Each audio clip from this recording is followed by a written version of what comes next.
자, 이번 시간 이제 조선 후기의 경제편이죠. 경제편입니다. 자, 그 페이지는 257쪽 경제편.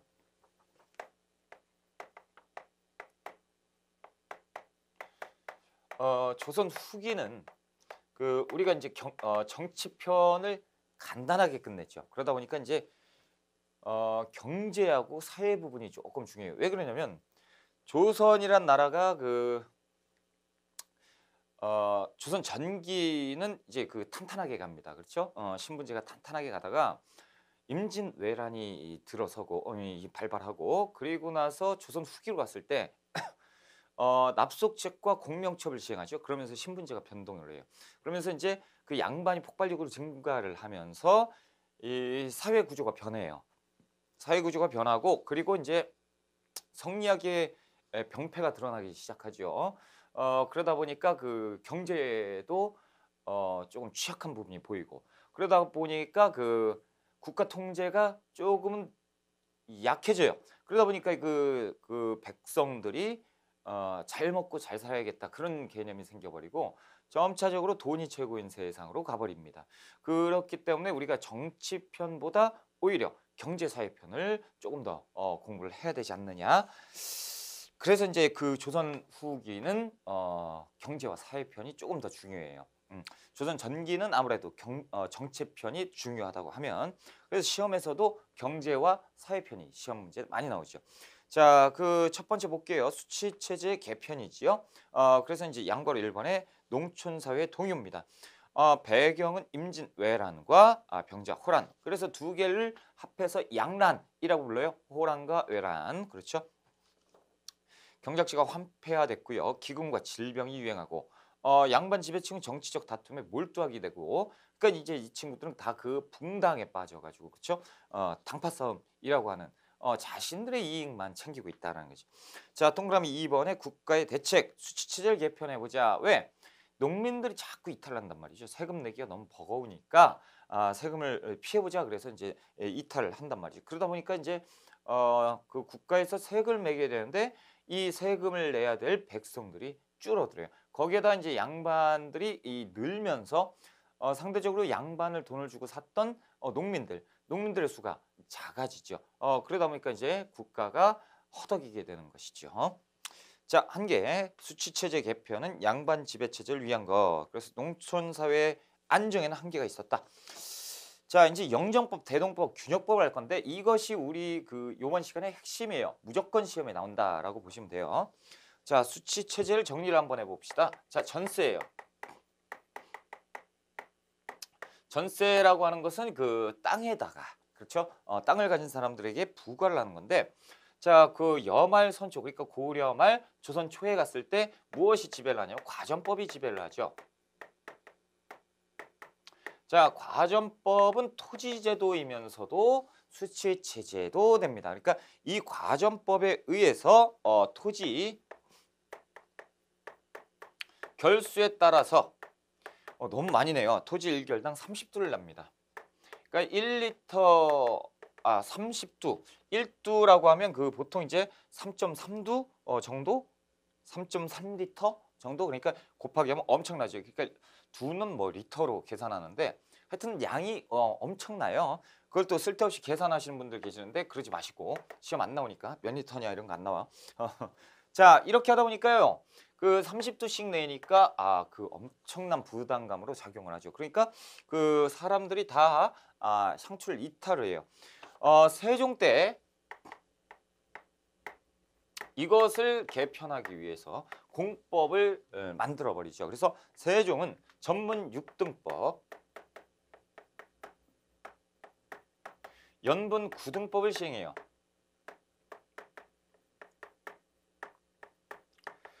자, 그래서 땅을 가진 사람들, 그렇죠? 그래, 토지 결수로 부과하는 건 맞는데 기본적으로 뭐 연분 9등법, 어떤 거죠? 풍년과 흉년을 구분을 한단 말이죠.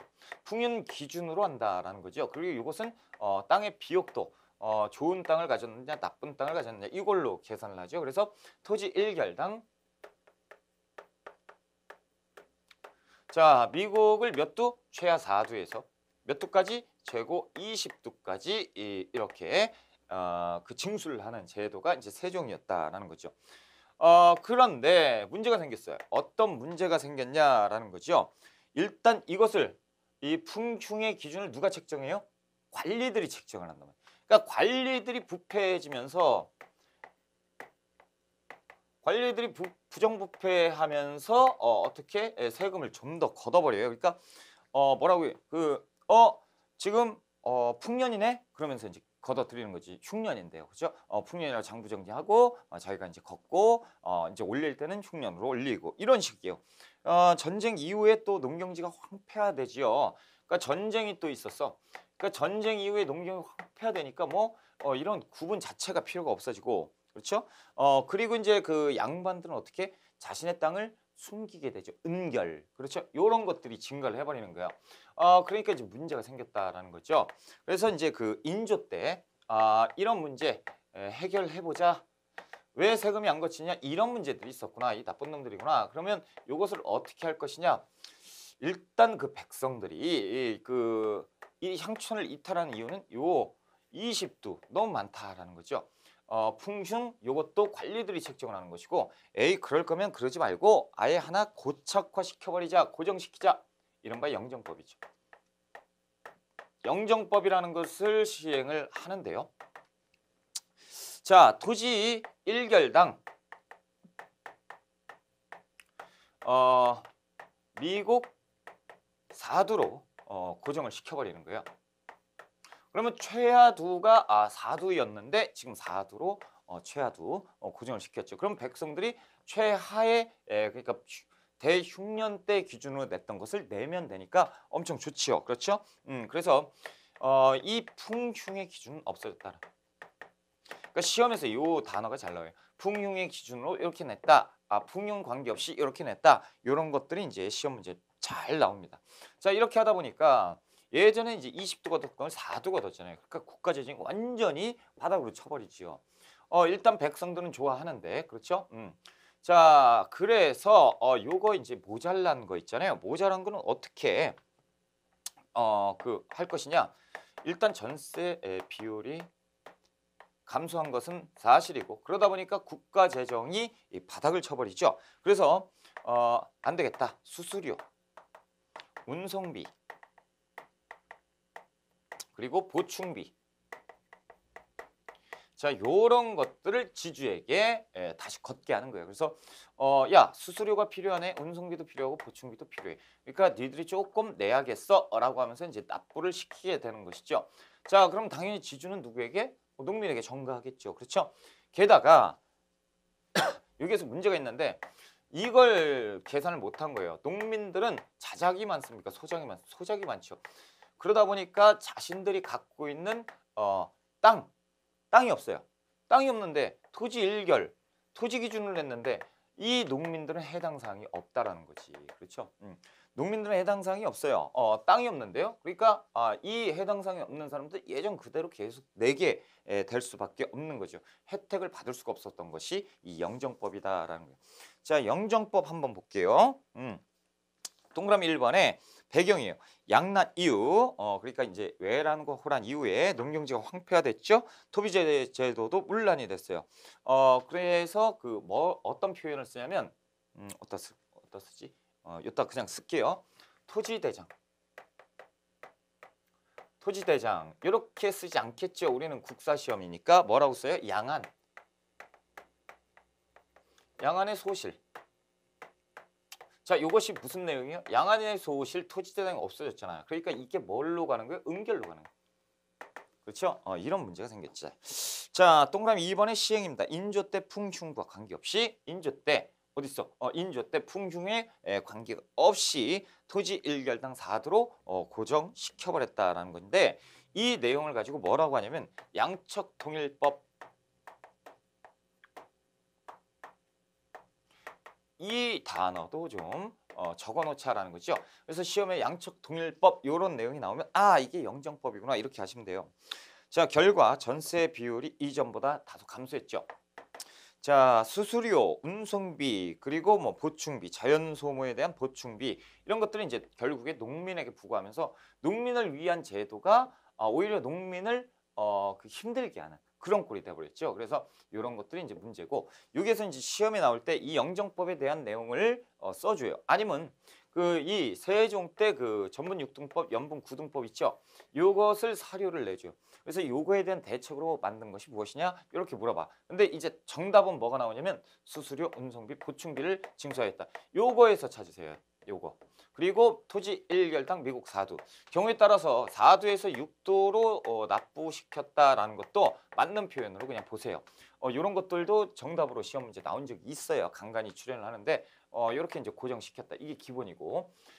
그래서 풍요에 관계없이 미국을 4두로 고정시켰다. 요게 이제 그 올바른 정답이지만 4두에서 6두도 요것도 이제 영정법으로 보시고 그리고 또 수수료, 운송비, 보충비 여기에 포인트를 좀 잡고 요게 나오면 영정법이구나 이렇게 계산하시면 돼요. 자, 요걸 가지고 풀자라는 거죠. 얼마나 좋아요. 답을 알려드리잖아. 그렇죠? 그래서 단어 중심으로 공부하시면 문제 해결에 도움이 될 거다. 자, 대동법이 있는데 저는 뭐 항상 그렇습니다. 대동법은 할 얘기가 너무 많아서 대동법보다 균역법을 먼저 조금 설명을 드릴게요. 페이지 258쪽의 균역법. 뭐 균역법. 일단 군역에 대한 문제죠. 그래서 군대 어떻게 할 것이냐. 지금도 그렇고 그때도 그렇고 군대 가는 거 엄청 싫죠. 이때는 16세에서 60세까지 항상 매년 가야 되니까 얼마나 짜증나겠어. 그렇죠? 자, 군역인데 당시에는 이제 양인 계병제죠. 그래서 이제 보법을 시행합니다. 그렇죠? 보법이라고 하면 그 정군과 보인으로 나눠서 그렇죠? 현역 군인에 복무하고 대체 복무하는 이런 제도. 그래서 정군과 보인으로 갈려서 자 이렇게 해서 군대를 갔어요. 그런데 이때는 지금은 군대를 갈 때 신분조회 다 하고 가죠. 근데 이때는 신분조회를 다 해요. 이때도 하지만 신분조회 할 수 있는 무엇이 있어요? 호패밖에 없어. 그러니까 호패밖에 없고 군대를 매번 가야 되니까 짜증이 나죠. 점차적으로 사람들이 대립제를 시행하기 시작해요. 이것은 불법이죠. 대립제가 뭐예요? 대신 세운다라는 거죠. 군대를 대신 가는 거야. 그러면 우리는 지금 군대 대신 가면 좋겠죠. 그렇죠? 군대 안 가신 분들은 군대 대신 그럼 나 좋지. 돈 주고 막 이렇게. 근데 지금 그건 불가능하고 이때는 가능했어요. 호패를 고쳐버리면 돼. 그러니까 대립제가 시행을 해요. 그러니까 성행을 한다고 표현을 해야죠. 그래서 그 동네 사람들이 대부분이 다 대립제예요. 돈 얼마 줄 테니까 갈래? 그래 나 갔다 올게. 내가 대신 갈게. 그러면서 먹고 살기 힘드니까. 그렇죠? 그래서 군대를 간단 말이에요. 이게 걸렸다 말이죠. 그러니까 지방관청에서 야 일로 와봐. 다 모여봐. 여기 솔직히 얘기해. 대신 온 사람 손 들어. 안 들죠? 왜 들어요? 큰일 날라고. 그렇죠? 그래. 그렇다면 이번 일은 덮어줄게. 근데 대신 걸리면 죽어. 지금 물어볼 때 손 들어. 자, 이번에는 없던 일로 해줄게. 자, 대립 한 사람 손 들어. 손을 막 들어. 다 들어. 이거 큰일 났죠. 그렇죠? 요거 봐라, 요거. 알았어. 이번 거는 그냥 넘어가는데 마을 주민들은 일로 와봐. 라고 하죠. 그래서 요것을 시행합니다. 방문수포제라는 거. 마을 동네 사람들 일로 와봐. 내가 이제 이 고을 샀던데 지금 보니까 대립제를 시행했어. 이 나쁜 놈들. 자, 이걸 가지고 내가 이렇게 니들한테 추궁하려고 하는 게 아니고 좋다 이거야. 니네 군대 가는 거 너무 싫잖아. 그러니까 이 군대 가는 거 내 선에서 대체시켜줄게 라고 하는 거. 이것이 이제 방군수포제예요. 그래서 이 대립제를 이게 이제 음성화라면 이게 양성화가 되는 거지. 그래서 그 관청 지방관아 지방에서 음성적으로 이렇게 이제 시행을 하게 되는 거예요. 그래서 보통 1년에 군포가 2필 정도. 그러니까 이제 그 1년에 그 비단 한 2필 정도 내라. 그러면 우리가 이제 그 지방 관아에 이제 체크돼 있는 거 있잖아요. 이거 체크해 줄게. 이렇게 하면서 면제시켜 주는 거예요. 그렇죠? 이것이 이제 불법이다 말이죠. 당연히 이게 합법이겠어요? 불법이죠. 그러다 보니까 완전히 군기가 문란해지는 거예요. 그렇죠? 엉망진창이 되는데 이것을 이제 국가에서 조사를 해봤단 말이에요. 야, 이거 뭐야? 왜 이래? 군대가 왜 이래? 라고 했더니 이런 일이 있는 거야. 이거 봐라. 이놈 웃긴 놈이네. 네가 뭔데 이걸 받아? 이거 웃긴 놈이네. 자, 좋다라는 거죠. 이제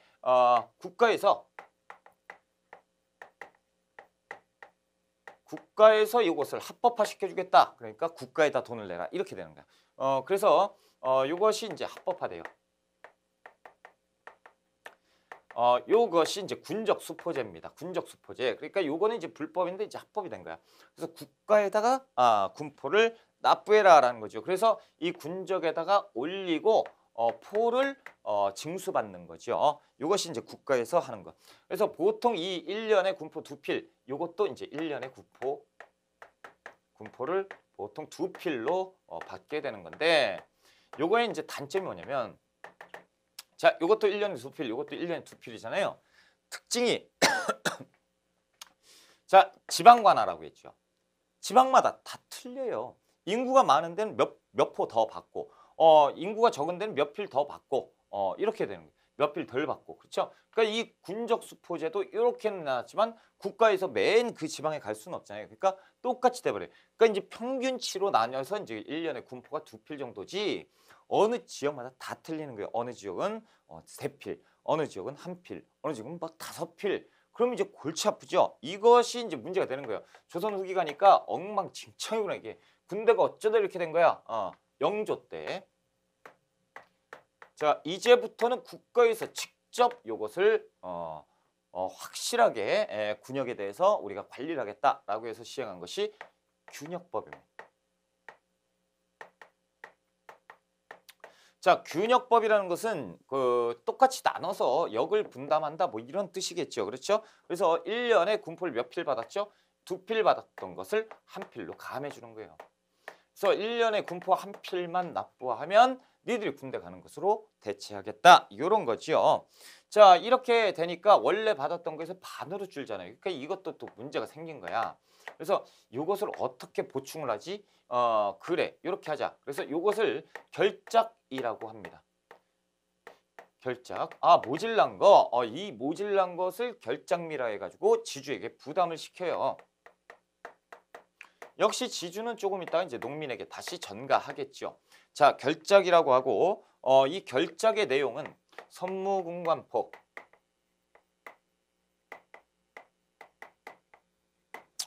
그리고 어장세, 선박세, 어염세 혹은 염세. 자, 요런 것으로 결작미를 부과를 시켜요. 지주에게. 이 지주는 다시 농민에게 부과를 시키겠죠. 그러니까 농민은 역시나 이거 이렇게 하면서 더 부담이 증가되게 되는 것이에요. 이게 이제 골치 아픈 거죠. 그래서 양인 계명제에서 대립제 이게 이제 문제가 됐다가 이걸 지방 관할에서 지들이 받고 불법으로 이제 행상을 하다가 군적 수포제 되면서 합법으로 가는 거예요. 그래서 보통 1년에 군포를 2필 납부했던 것이 이제 보편적이었고 이것을 안 영조가 이제 균역법 1필로 줄여주겠다라는 내용을 하고 그리고 결작미로 선무궁관포, 어장세, 선박세, 염세. 이 선무궁관포는 뭐냐면 선무궁관이란 직을 군대 내에 만들어요. 지금으로 따지면 뭐라고 할까? 여러분들 군대 갔다 오신 분들은 준위 아시죠? 그 노란 다이아 소위도 아닌 것이 그렇죠? 요런 거. 아니면 이제 군대 안 갔다 오신 분들은 그 하사 있죠? 하사 주는 거예요. 그래서 이제 쉽게 얘기해서 군대를 똑같이 가는데 조금 이제 편의를 봐주는 그런 직을 하나 만들어요. 그것이 선무궁관이야. 그런 관리를 하나 만들어서 1필 더 내면 이거 보내줄게 라고 하는 거예요. 그래서 선무궁관포 이런 거예요. 자, 258쪽으로 갑니다. 양거로 4번에 이제 균역법. 자, 배경, 군 경상비가 증가합니다. 그래서 모병제 실시로 군대 유지비가 엄청 많이 들어가요. 자, 재원 감소, 납속과 공명촉으로 양반의 수가 또 증가를 했죠. 그러니까 양반이 없으니까 농민이 없으니까 양반은 군역에 면제되잖아요. 그렇죠? 면역이 된단 말이지. 그러다 보니까 이제 양인의 군역 부담이 훨씬 더 많아졌고, 그러니까 이제 국가에서는 노동력 제공하는 것보다 돈을 받는 것을 더 선호하는 거야. 그렇죠? 왜냐하면 점차적으로 국가 재정이 나빠지니까요. 그렇죠? 그래서 돈 준다 그러면 좋아하죠. 그래서 국가에서 이런 일들이 생겨버리는 거고. 자, 동그라미 2번 시행이죠. 영조 때 군포 부담을 1년에 한 필로, 두 필에서 한 필로 감했다. 그래서 영조 때 우리가 저번 시간에 공부했을 때 두 필에서 한 필로 감했다. 이런 내용을 우리가 공부했는데 여기에서 나온 거예요. 보완책, 균역법 시행으로 감소한 군포 수입 보충 정책이죠. 그렇죠? 그래서 군포가 모질라졌어요. 그러니까 이제 더 내야지. 결작. 그래서 평안도와 함경도를 제외한 6도에서 토지 1결당 곡식 2두씩을 더 징수를 하는 것이 결작이에요.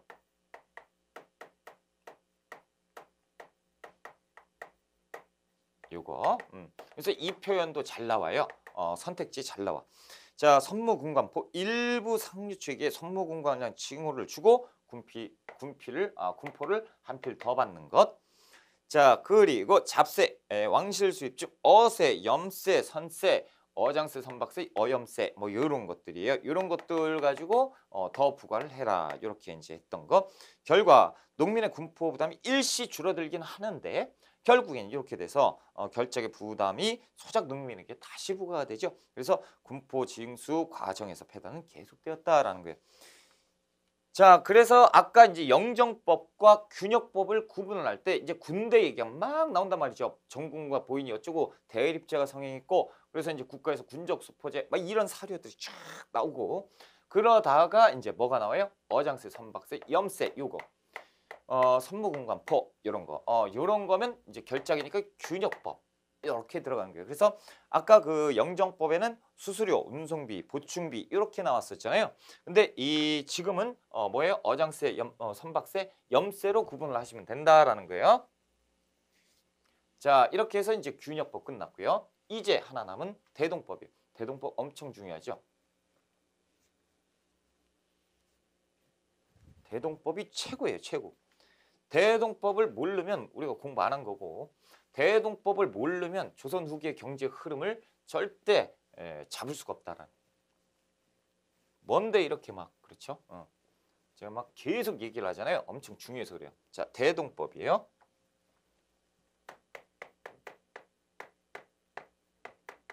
자, 공납입니다. 그래서 그 대동법 공납인데 예전에 그 조선 전기에 상공, 별공, 진상이 있었어요. 자, 상공은 항시 내는 거. 그렇죠?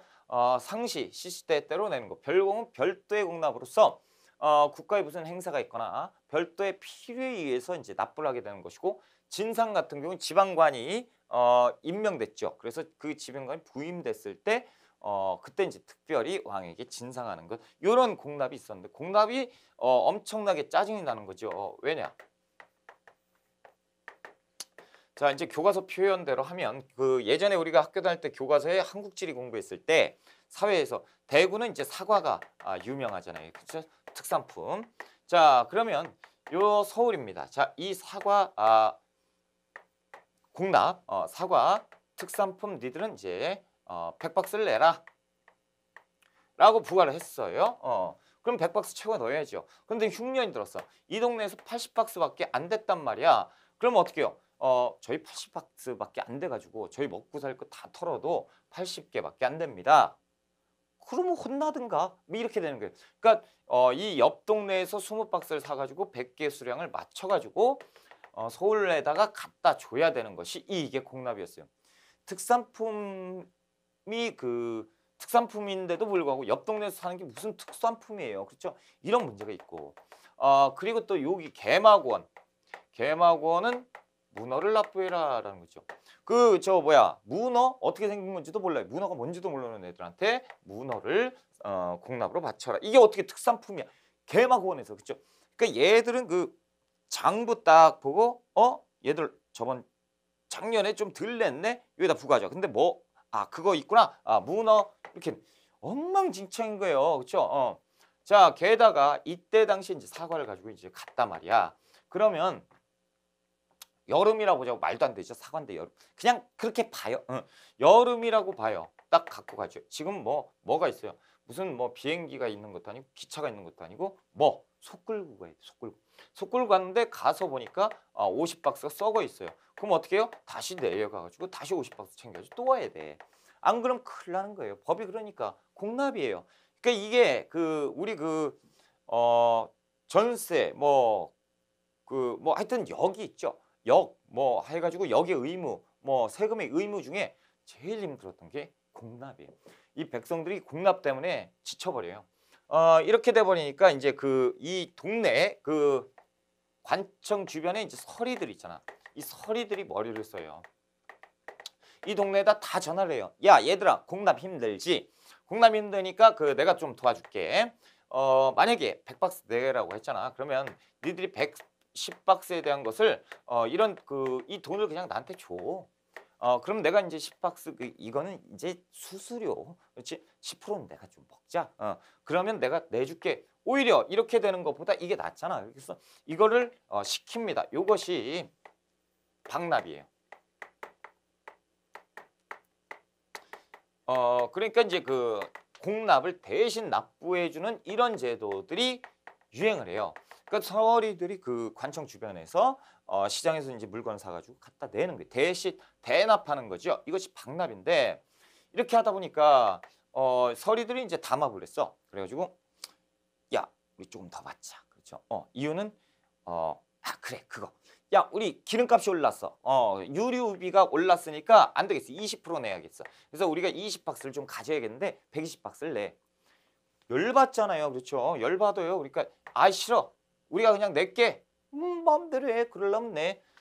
이제 갑니다. 가는데 예전보다 더 심해졌어요. 뭐요? 산 골짜기마다 이 산적대들이 엄청 가자마자 털리고 다시 와서 가자마자 또 털리고 누가 얘들이 박아놓은 거죠. 또 가다 보면 길이 없어져요. 분명히 있었는데 길을 얘들이 없애버려요. 다. 그러니까 아이고 안 되겠다. 그래서 서리한테 다시 부탁을 하는 거죠. 우리 그거 아까 20% 안 돼 이제 25%네. 이런 엉망진창인 때가 있었으니 그것이 방납의 폐단이에요. 요런 것들이 극심했다니까. 그러니까 있는 놈들이 더하지요. 그래 이제 백성들이 못 살겠다라는 거죠. 그래서 이런 것들이 문제가 됐던 거예요. 그래서 예전에 이이와 유성룡이 잠깐 건의를 했었잖아요. 자, 이 공납의 폐단 이것 때문에 방납의 폐단 때문에 쌀로 대납하는 것이 어떠냐 수미법을 주장하기도 했어요. 기억나죠? 수미법. 그래서 이런 것들을 주장하기도 했는데 잘 됩니까? 안 돼요.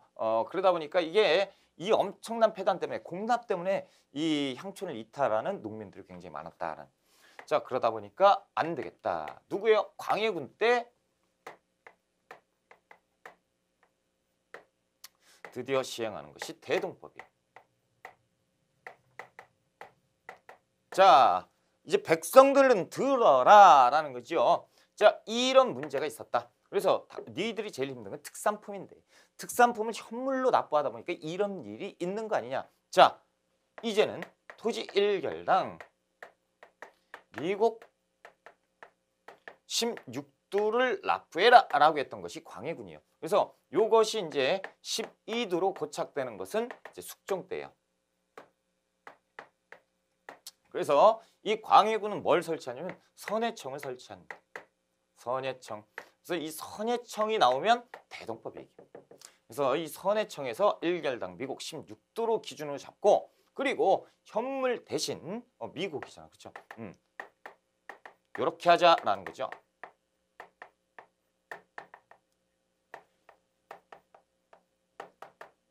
자, 이게 뭐예요? 미포전입니다. 그래서 쌀 그리고 삼배나 무명, 그렇죠? 비단 그리고 돈 이렇게 해가지고 요걸로 여기에 가름해서 납부를 해라. 요것이 이제 대동법의 시행이에요. 그랬더니 누가 반대해요? 지주가 반대.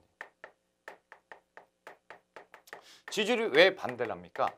아니 공납은 뭐예요? 특산품이잖아. 특산품인데 왜 특산품을 땅을 가진 사람으로, 그렇죠? 땅을 가진 사람으로 기준을 잡느냐. 땅을 가진 거랑 특산품랑 뭔 상관이 있느냐. 시끄러, 네, 이렇게 되는 거지. 그러면서 이제 지주들이 미친 듯이 반대해요. 그래서 광해군 때는 어디 경기도에만 시행이 돼요. 경기도에만 시행을 하는데 이것도 잘 되느냐? 그게 아니고 경기도에 시행됐다가 지주를 반대해서 못하고 중단됐다가 다시 또 시행했다가 또 반대. 이것을 계속 거치는 거예요. 그래서 경기도 그리고 좀 있다가 그 충청도, 전라도, 경상도 이렇게 해서 쭉 올라가서 숙종 때 전국적으로 시행되는 거예요. 그래서 전국적으로 시행되는데 약 100여 년이 소요된다라는 거예요. 100여 년이 소요되는 이유는 무엇이다? 지주대의 엄청난 반대 때문이다. 이렇게 이제 기억을 하시면 됩니다. 자, 그래서 지금 본명이 보면 공납이죠. 공납인데 어떤 기준? 토지의 기준이에요. 그래서 공납이 전세화되었다. 그리고 특징이 있어요. 뭐예요? 자, 조세죠. 세금. 급납화예요. 이제 돈도 여기에 해당이 되는 거죠. 그러니까 돈도 해당이 된 거다라는 거예요. 전국적으로 시행된 것이 언제다? 숙종 때지요. 자, 보세요. 숙종 때 전국적으로 시행됐으니까 돈이 전국적으로 돌았겠지. 그러니까 이 돈은 뭐예요? 숙종 때 전국적으로 돌았던 상평통보다. 그러니까 우리가 이제 그냥 단순하게 외우면 답이 안 나와요. 다 외워야지. 숙종 때 상평통보, 뭐 인조 때 주조해가지고 전국적으로 유통, 이거랑 딱 맞물리는 거예요. 대동법이 전국적으로 시행되면서 돈이 유통되면서 전국적으로 될 때 상평통보를 돈으로 썼으니 상평통보가 이제 우리나라 최초로 전국적으로 유통되게 되는 화폐였다. 이렇게 이제 기억을 하시면 되죠. 자, 그래서 우리가 이제 기억할 것은 미국 12도로 기억하는 표현이 더 좋다라는 거죠. 보통 이제 16도는 거의 안 나오고 12도로 책정돼서 시험 문제 잘 나와요. 그래서 광해군 때 시행했다가 광해군, 전라도, 뭐 경상도 이렇게 충청도, 전라도, 경상도 이렇게 해서 전국적으로 시행된 것은 숙종이다라고 이제 보시면 돼요. 자, 이렇게 해서 이제 시행을 했는데 문제가 생겼어요. 뭐냐? 자, 국가에서 이게 뭐예요? 현물이잖아. 근데 지금 뭐예요? 현물을 대체 납부받았잖아요. 그렇죠? 현물이 필요했어요. 현물이 필요할 때가 돼. 왜냐면 그 외국 사신들이 온다거나 우리가 외국 사신을 보낼 때 되니까 뭐 특산품 갖다 바쳐야 되는데 줄 게 없어요. 그렇죠? 그러니까 이제 특산품 필요한데 이거 어쩌지 하다가 상인들이 야, 너 일로 와봐. 이른바 공인이라는 상인들이 있는데 이 상인들을 불러요. 니들이 앞으로 뭐 하냐면 어용상인 해. 어용상인이 뭐냐? 현물을 구입하는 상인이요. 현물 구입자. 이름하여 공인입니다. 이것이 등장하는 거예요. 자, 그래서 야, 돈 줄 테니까 니네가 가서 특산품 인삼 좀 사와. 알겠습니다. 그럼 가서 인삼 사가지고 관청에 바치는 거예요. 그리고 이제 되는 것이 이 공인인데 이 공인들이요. 어디 가서 사지요? 시장 가서 사잖아요. 그렇죠? 그래서 장시가 번성해요. 장시, 시장. 장시가 번성하는데 이들이 뭘 갖고 다니죠? 돈을 갖고 다닌단 말이죠. 그러니까 화폐가 발달을 해요. 자, 보세요. 국가에서 중농억상이었잖아. 그렇죠? 중농억상인데 상업이 흥하고 있잖아요. 그렇죠? 그래서 이 조선 후기에 가면 이 대동법 때문에 상인 그 상업이 굉장히 발달을 해요. 이런 문제가 또 생겨버린 거야. 그렇죠? 자, 그런데 자, 이렇게 하면 또 문제가 있죠. 공인들이 남는 게 없어. 야, 우리가 이렇게 고생을 했는데 남는 게 한 개도 없지. 가만히 있어 보자. 내가 한 2년 정도 공인 생활을 해 보니까 이제 보인단 말이죠. 국가에서 내가 지금 6월 달인데 지금 4월 달인데 6월 달 되면 꼭 인삼이 몇 개 필요하더라. 자, 사돈의 팔촌까지 다 부르죠. 야, 얘들아. 인삼 좀 사와. 내가 돈을 줄 테니까 싹 다 사. 전국의 인삼을 싹 다 사요. 완전 지가 말랐어. 자, 5월 달 되니까 슬그머니 국가에서 공인들을 불러요. 공인들아, 저것 좀 사와. 공인들이 싹 뒤지는데 인삼이 없어. 어디 갔어요? 몰라요. 다 없어졌어. 야, 급해. 6월 초 정도 되니까 슬그머니 얘기했죠. 나 인삼 있는데. 그렇죠? 저기 있어. 가져. 막 가서 인삼 줘. 인삼. 인삼 얼마? 얼마? 그러니까 야, 이거 알지? 인삼이 이 우리나라에 지금 없는 거 알지? 동난 거. 그래서 한 뿌리에 100만 원은 받아야겠어. 라고 얘기해줘. 원래 10만 원짜리를 100만 원에 받는다고? 아, 싫으면 팔고 다른 사람한테 팔면 돼. 아니야, 살게. 이렇게 돼. 이것이 뭐냐면 독점적 도고상인, 독점적 도매상인, 이른바 도고라고 하는 거예요. 그래서 도고가 성장하게 되는 것도 대동법이에요. 그래서 이 도고는 공인에서 발전되는 경우가 굉장히 많았다라는 거죠. 그러면서 도고의 폐해도 심각할 정도로 나중에 있었다라는 거죠. 자, 257쪽 대동법이에요. 박납의 폐단이 이 문제가 됐죠. 어딨어? 박납의 폐단이 배경이에요. 결과는 이런 일이에요. 대동법을 시험을 주고 박납의 폐단이 배경, 그리고 결과, 이렇게 시험 문제 잘 나와요. 자, 시행 공납을 토지 결수에 따라서 쌀, 포, 삼배 혹은 동전으로 미포전으로 납부하게 한 거. 도지 1결당 미국 12도 숙종 때, 그렇죠? 확대 광해군 선해청을 중심으로 어디 경기도에서 처음 실시하지요. 인조 때 강원도, 김육은 효종 때 충청도, 전라도. 예전에 김육이 시험 문제 나와요. 김육 외우셔야 돼. 자, 한 장 넘기시면 258쪽에 리을번의 숙종이에요. 허적의 주장으로 전국에서 실시되었다라는 거죠. 자, 그런데 거기에서 함경도, 평안도, 제주도는 빼요.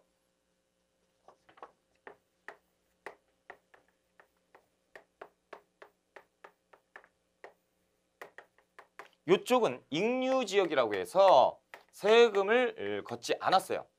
왜 그러냐면, 자, 이쪽에 그 중국 사신이 넘어오고 이쪽도 여신 사신 넘어오잖아. 그럼 사신이 넘어오면 사신을 접대하는데 필요한 돈이 필요해요. 그럼 얘들이 중앙정부에 맨날 가서 얘기하거든. 돈 주세요. 그러니까 야, 그러지 말고 니들 동네는 니들이 걷어서 알아서 그냥 써 라고 하는 거죠. 익류지역. 제주도는요, 멀어요. 그러니까 올라오는 운송비가 더 들어. 그러니까 야, 니들 알아서 해. 자체적으로 소비해 라고 한 거죠. 이것이 익류지역이에요. 자, 결과 토지가 없거나 적은 농민의 부담이 감소했었다는, 토지 기준이니까 농민들이 좀 득은 받다라는 거죠. 공인이라는 어용상인이 등장을 했었고, 한계는 뭐예요? 진상이나 별공 이런 것들 있죠. 자, 요거는 현물로 계속 납부해요. 그러니까 문제가 뭐가 나오냐면, 대동법이 시행돼서 현물 납부가 사라졌다. X. 현물 납부 계속 돼요. 요거 조심하셔야 되고. 자, 그리고 지방 관하에 따라서 이쪽 동네 대동법이 시행됐으니까 저희 쌀로 낼게요. 안 돼. 여기는 안 돼. 현물로 해. 지방관 마음이죠, 뭐. 그러니까 현물 납부가 사라진 것은 아니다라는 거예요. 그리고 동그라미 2번에 보면 상남미 비율이 높아지면서 지방 재정이 악화되고요. 그러니까 이제 관리들의 수탈이 증가되고. 동그라미 6번에 의 공납이 전세화됐죠. 상품화폐 경제가 발달됐다라는 거죠. 예전에는 자급자족이었어, 그렇죠? 자급자족의 경제 활동이었다 그러면 이제 유통 경제로 발전이 되는 거죠. 그래서 이것도 이제 체크를 좀 해 두시고요. 자, 이렇게 해서 우리가 그 조세 공납 여기에 대해서 공부를 했다라는 거예요. 이 대동법 엄청 중요해요. 중요해 보이죠? 제가 그냥 막 칠판을 한가득 해가지고 이렇게 강의를 했다는 거는 엄청 중요하다는 거죠. 자, 이제 페이지 258쪽에 2번에 서민경제 발전이에요. 자, 양벌 1번에 양반지주의 경제 변화입니다. 자, 양난 이후에 지주전호제가 확대되죠. 이것은 또 그 직전법 폐지, 그렇죠? 그거하고도 또 관계가 되는 것이고, 18세기 말에 일반화가 됐다라는. 자, 상품화폐 경제가 발달하면서 지주전호제 경제적인 관계로 변화가. 뭐 이렇게 어려워? 자, 보세요. 자, 이제 소작료에 대해서 한번 보자. 소작료, 우리가 아는 것은 2분의 1 있죠.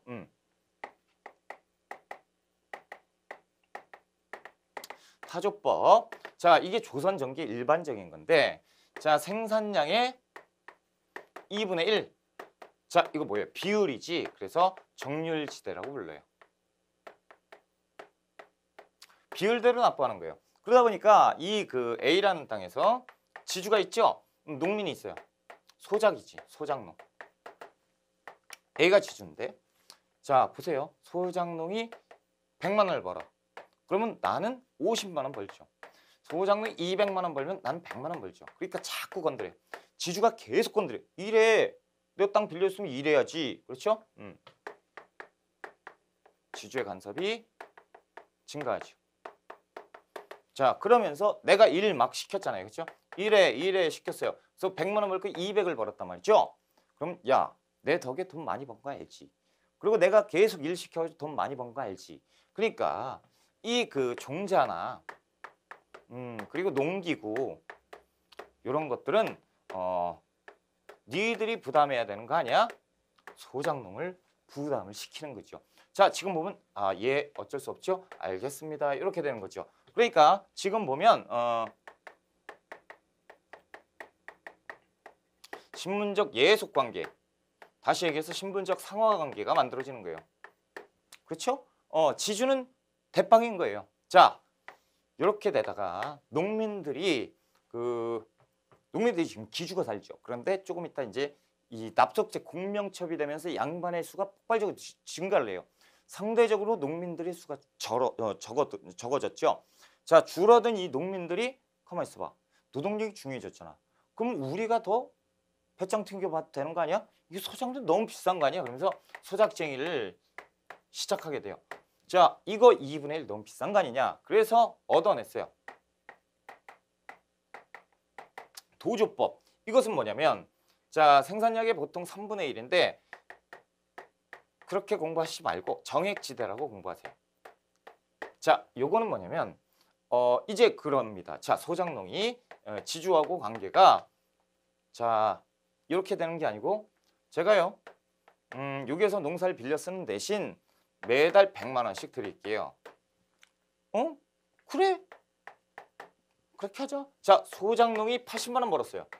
그럼 어떻게 해요? 20만 원 챙겨가지고 얘 주면 돼요. 자, 200만 원 벌었어요. 그러면 100만 원 주면 되죠. 그럼 이거랑 똑같네요. 자, 300을 벌었어. 그럼 얼마? 100 주죠. 200 남죠. 그렇죠? 도조법이 훨씬 소장인들에게는 훨씬 좋은 거죠. 그러니까 정액치가 좋은 거예요. 자, 그러다 보니까 지주가 간섭을 할 수가 없어요. 지주가 야, 왜 일 안 해? 아니, 하든가 말든가 내가 100만 원 드리면 되는 거 아니야. 야, 그게 아니고 내가 나 더러워서 못하겠네. 나 이거 안 해. 그리고 가버려요. 왜? 지금 노동력이 중요해졌잖아. 그렇죠? 노동력이 중요해졌으니까 오히려 지주가 아니야, 야, 얘야, 내가 잘못했어. 좀 해줘. 진짜 그러실 것이. 근데 이게 없잖아. 그렇죠? 이게 없어요. 농기구 알았어. 내가 부담해줄게. 지주가 부담해줘요.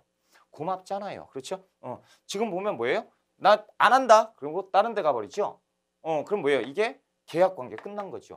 그러니까 이게 경제적인 계약 관계로 바뀌어버린다는. 그러니까 조선 전기에는 신분적 예속 관계에서 계약 관계로 바뀌는 거예요. 여차하면 끊어버리면 끝나는 거예요. 그렇죠? 이런 것들. 자, 258쪽에 보시면 서민 경제 발전. 그래서 그 동그라미 2번에 보세요. 상품 화폐 경제가 발달하면서 지주와 전호의 관계가 경제적인 관계로 바뀌게 되죠.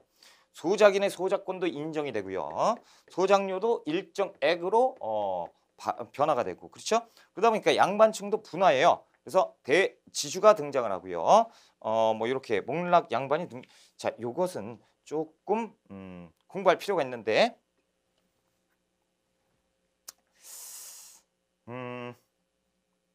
그래요. 한번 보고 봅시다. 양반층의 분화, 대지주의 증장, 그리고 몰락 양반의 등장 이렇게 되는데 일단 조금 이따 다시 하겠지만 자, 요걸 한번 보세요. 농민들이 분화합니다. 농업기술이 발전을 했어요. 그렇죠? 이양법, 이모작 이런 것들이 발전을 하면서 기술력이 증가되면서 생산력이 증대하죠. 자, 요거 생각하지 말고 여기만 보세요. 생산력이 증대돼요. 그러다 보니까 양반들이 뭐예요? 광작을 해요.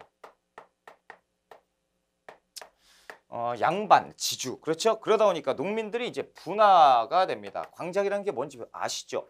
자, 상층 농민으로 분화가 되는데 상층은 보통 지주죠. 그래서 부농.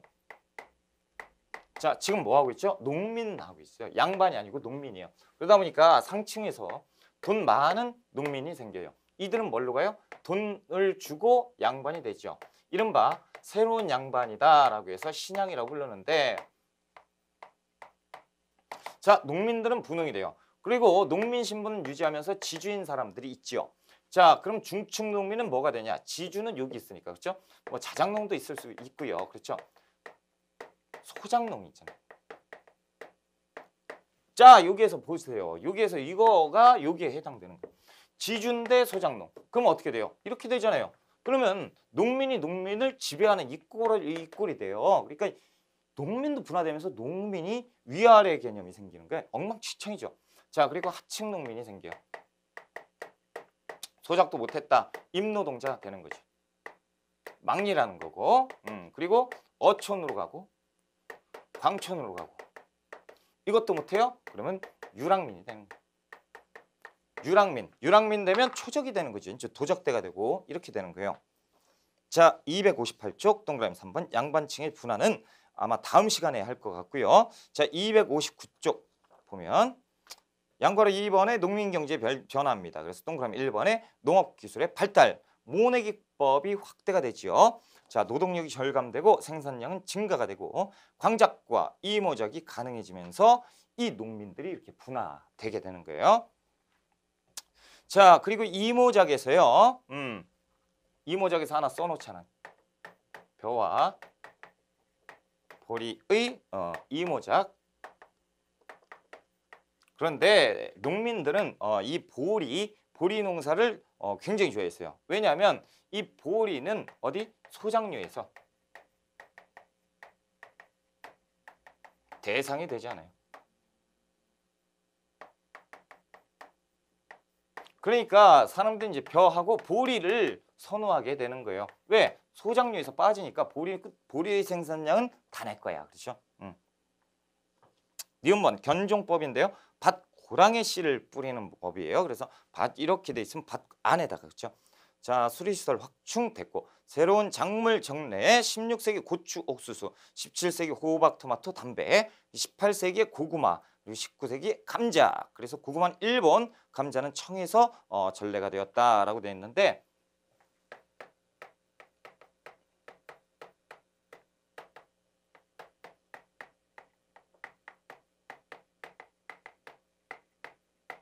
이거 거꾸로 내면 헷갈려요. 그렇죠? 그래서 한번 외워보자라는 거죠. 요새 학교가 무너진 이유가 그 고등학교 1학년이 맨 그 학교 선생님 때린다고 전화해서 그래요. 그렇죠? 이 고1은 감청해야 된. 됐다. 됐어요. 뭐 따지지 마세요. 자, 동그라미 2번에 농업경영 방식의 변화입니다. 그래서 기억번 광작이죠. 모내기법 도입으로 노동력이 절감되었다. 그렇죠? 그래서 1인당 경지면적 확대 광작. 일부는 부농층으로 성장하고요. 다수의 농민은 임노동자 이런 걸로 전락을 해버린다.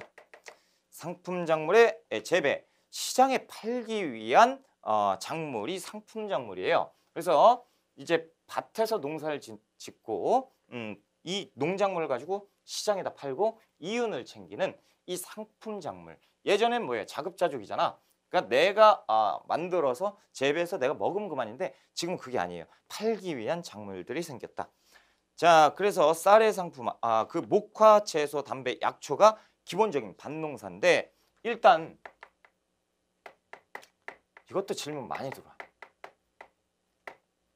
선생님 상품 작물이면 기본적으로 밭농사 아닙니까?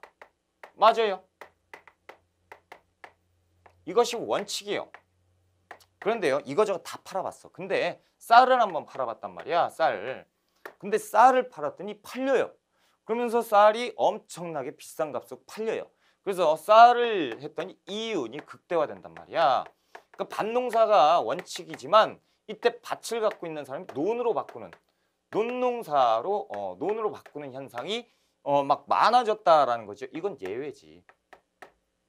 그래서 이 이상하다는 상품 작물은 밭농사인데 밭을 논으로 바꾸는 현상이 많아졌어요. 이상한 원칙과 예외다라는 거죠.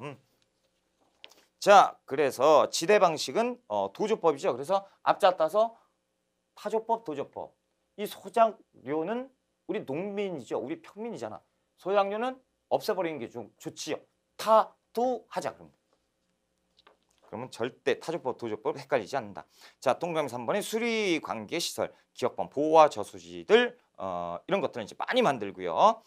니은번 됐고 디귿번 재언사를 만들어요. 그래서 현종 때 저수지를 관리하는 관청을 따로 만들어요. 자, 리을번 그래서 재헌 절목 이런 것들을 반포하는데 정조 때 저수지 관리 규정을 반포했다라는 거 이것도 체크해 두시고 자, 좀 애매하긴 하니까요. 여기에서 조금 쉬었다가 갈게요. 쉬었다 갑시다. 앞에 거 다 정리 잘 해두세요.